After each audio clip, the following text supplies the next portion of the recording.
अस्सलामु अलैकुम बिस्मिल्लाहिर्रहमानिर्रहीम नहमदु नसल्ली अला रसूलिल करीम। सूरह अश-शुअरा के 9 मरकज़ी मौज़ूआत में से हमारा चौथा मरकज़ी मौज़ू हज़रत मूसा अलैहिस्सलाम है। इसके 2 हिस्से हैं, दूसरे हिस्से के 5 ज़िमनी मौज़ूआत हैं। इसमें से पहला है मुकाबले की तैयारी।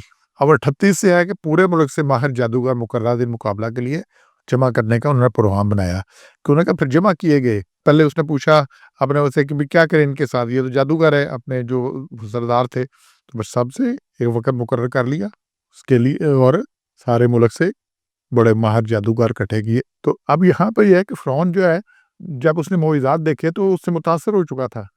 असा के सांप बनने पर दहशतज़दा हो गया और मूसा अलैहिस्सलाम से इल्तिजा की कि इसको सँभालो, कि अब सामने तो नहीं देखना ये बादशाह से नामत है, मैंने इधर जाना नहीं और इनको खाना नहीं, अज़हा तो पूरा ही निकल जाता है। और मूसा अलैहिस्सलाम के पकड़ने से सांप दोबारा आसा बन गया। मगर इसने दरबारियों के ज़हन से असर ज़ाहिल करने का ये तो बड़ा जादूगर मालूम होता है। जब चाहा सांप बना दिया असा को, जब चाहा सांप को असा बना दिया, और ये तुम्हें मरूब और दहशतज़दा करके तुम्हें निकाल कर खुद एक मुल्क पर कब्ज़ा करना चाहता है। अच्छा, जादूगर तो करतब दिखाकर सिला की उम्मीद रखते हैं और मिस्र में हज़ारों जादूगर मौजूद थे और कभी किसी ने फ़िरौन से इस तरह दो टोक बात नहीं की थी।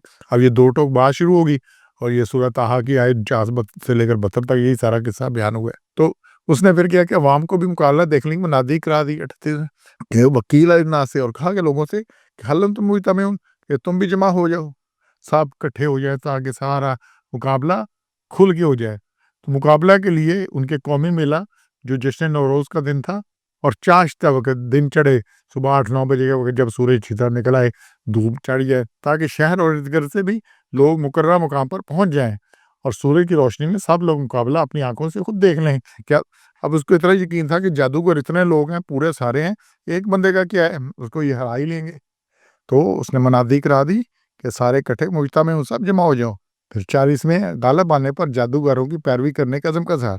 अब इतना उसको पक्का था इसके ऊपर कि इसमें एक मसला ही कोई ना, कोई शक ही नहीं था उसको कि हम पैरवी करेंगे। अल्लाह ना बड़ा यकीन से कहता है, नत्तबिअ, हम इत्तबा करेंगे। क्या करेंगे? इत्तबा करें। इत्तबा से, और हमें हुक्म है कि नबी सल्लल्लाहु अलैहि वसल्लम की पैरवी करनी है, अल्लाह के हुक्म की पैरवी करनी है, किसी और की नहीं करनी। किसके? जादूगरों की। इन कानूहुल गालिबीन, अगर ये गालिब आ गए। अब एक बात तकल्फ़न होती है जी, गालिब आ गए, जो गालिब आ गया उसके लिए बज़ाहिर बात बराबर रखने के लिए तो मुकाबला के नतीजा में इंसाफ के मुताबिक गालिब फ्री की पैरवी की जाएगी। ये बज़ाहिर तासर दे रहा है, लेकिन ये तासर सब जाली तासर है और ये जब ना ही चलती फिर पता चलता है।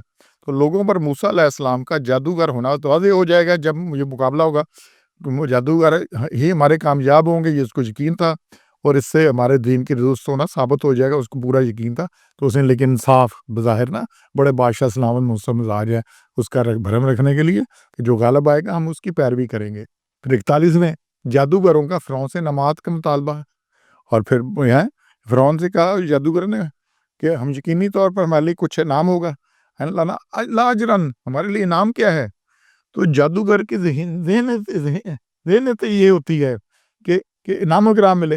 ये सारी शोबदाबाज़ी वो फ़कत माल कमाने के लिए करते हैं, यही पेशा होता है। जैसे उन्होंने कमाई करनी है और उनके पास पेशा क्या है, करते और क्या है? तो ये सारा तो मिलेगा क्या उससे?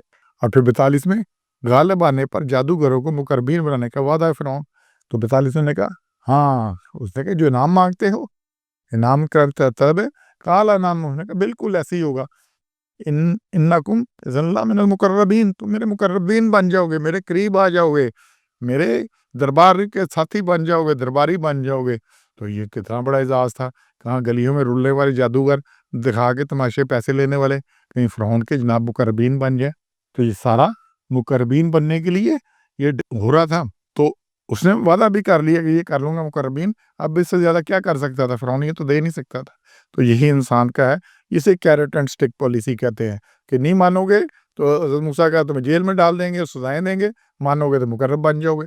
तो यही है, बाकी मुल्कों में भी ये हो रहा है। पाकिस्तान, ये जो हमारी पार्टियाँ रात को कोई नहीं होती, सुबह रिपब्लिकन पार्टी बन गई, ये काफ लीग बन गई है, रात को वजूद ही नहीं उस पार्टी का, और बंदे गाड़ी में बैठ के कहीं से आ रहे हैं और रास्ते में फ़ोन आता है, अब इधर नहीं जाना, अब आपने नई पार्टी में आना है।